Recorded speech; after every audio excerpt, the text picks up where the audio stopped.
Yes, I'm here to get into Before Midnight, which was directed by Richard Linklater, released in the year 2013. I just absolutely love this from start to finish. I'll never forget my first time seeing it in theaters. I had just watched Before Sunset, Before Sunrise and Before Sunset that morning for the very first time. It was I was 20 years old.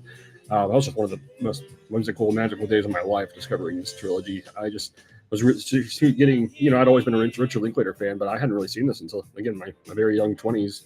And I see this now, and I'm just like, this is a day I'll never forget. This kind of feels like it is offering a slightly different kind of perspective from the first two, are a little more similar, I feel like. This is kind of just a perfect screenplay. It feels like maybe technically it's the best one of the whole trilogy, even if Sunset's my personal favorite.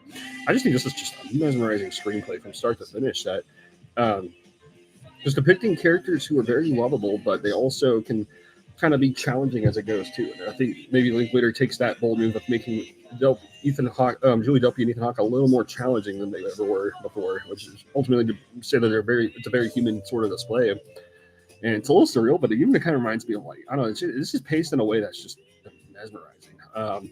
You really get to know all the characters, and you really get close up with like everybody at a very intimate level.